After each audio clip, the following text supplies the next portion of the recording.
Tujuan utama New World Order adalah untuk mengawal dunia dan mewujudkan kerajaan satu dunia. Dengan itu, mereka dapat mengawal populasi dunia dari sudut pemikiran, psikologi, perbuatan dan juga memastikan seluruh penduduk dunia akur dengan mereka. Mereka yang terdiri daripada golongan elit dunia ini akan menubuhkan kerajaan jenis totalitarian. Agenda New World Order ini mula menjadi perhatian masyarakat dunia apabila George Bush Senior sendiri membuat ucapan yang kerajaan mereka akan melaksanakan agenda New World Order. Selain itu juga, George Senior mengatakan yang tujuan utama New World Order akan dilaksanakan untuk tujuan keamanan, kebebasan dan juga pelaksanaan undang-undang. Perkara ini dikecam oleh seluruh masyarakat dunia kerana mereka akan berlagak untuk menjadi ketua yang mengawal dunia. 4.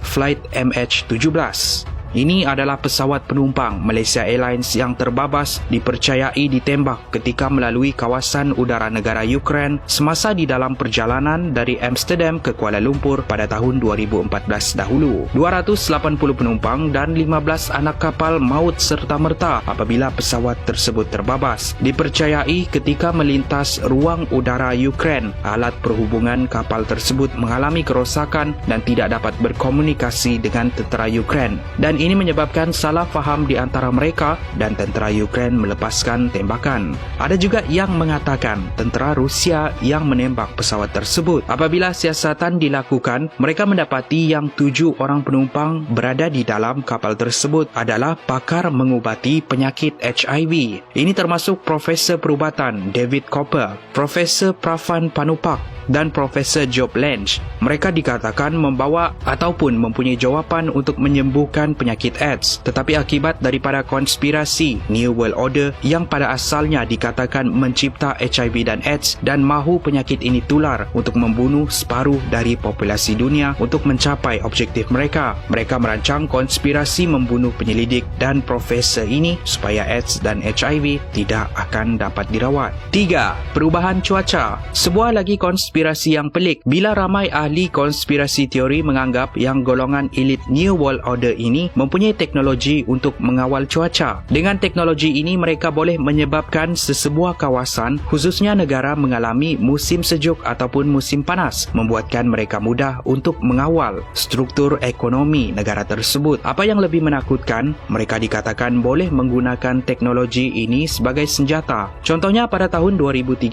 dahulu, Rusia dikejutkan dengan satu hujan meteor yang jatuh di kawasan Chelyabinsk yang mencederakan 1,500 orang dan merosakkan 4,000 bangunan. Apa yang lebih mengejutkan, ahli politik Rusia mengatakan yang itu adalah uji kaji senjata terbaru Amerika dan satu cubaan untuk menyerang Rusia. Senjata dan teknologi mengawal cuaca ini dikatakan dilakukan oleh DARPA. Bukan sahaja hujan meteor, tetapi mereka juga dikatakan mampu mencetuskan gempa bumi. Adakah insiden ini mempunyai kaitan dengan konspirasi teori New World Order ataupun tidak? Adakah senjata ini betul-betul wujud untuk digunakan? Jalankan penyelidikan anda sendiri. 2. Mengawal minda. Kalau tadi kita lihat bagaimana teori konspirasi mengatakan yang New World Order ini boleh mengawal cuaca, ini pula adalah konspirasi mengatakan yang mereka boleh dan sedang mengawal minda penduduk dunia. Antara insiden awal yang dikaitkan dengan perkara ini adalah kajian MK Ultra yang diakui sendiri oleh Amerika Syarikat. Kaedah yang lain adalah dengan menyebarkan propaganda mereka melalui berita, sejarah dan juga hiburan. Dengan itu mereka akan mengawal budaya dan juga struktur sosial masyarakat. Sesiapa yang terpengaruh dengan agenda dan propaganda mereka ini akan akur dengan undang-undang yang ditetapkan, memudahkan mereka untuk mengawal dunia. 1.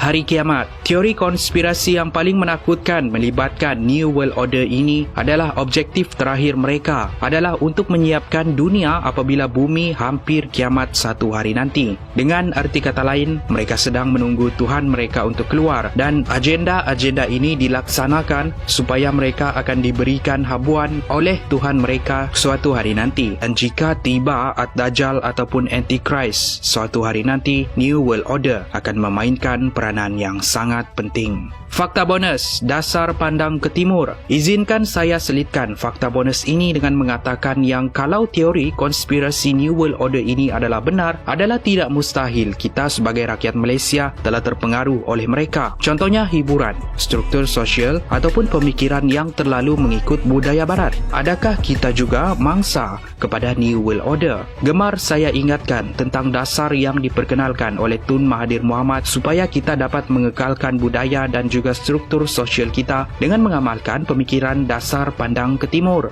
Saya telah perkenalkan pandang ke timur sebab di timur ada Jepun dan sekarang ini ada Korea, ada juga negara China.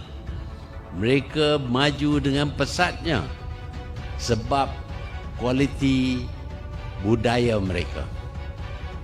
Mereka bekerja keras, mereka tentukan hasil kerja yang terbaik mungkin dan mereka berjaya bersaing.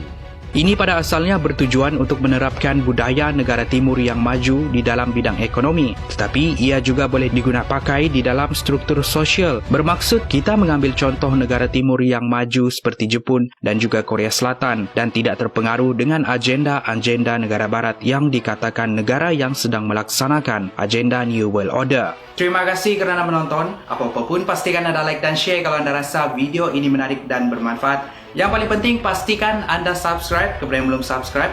Tekan butang lonceng di sebelah butang subscribe untuk mendapatkan mesej setiap kali kami memuat naik video. Pada yang menonton di Facebook, pastikan anda like page Facebook kami di Instagram dan Twitter juga. Akan lebih banyak lagi episod menarik seperti ini dibuat naik pada masa hadapan. Saya jumpa anda di episod yang seterusnya. Kopi Kopi Go, menarik setiap hari.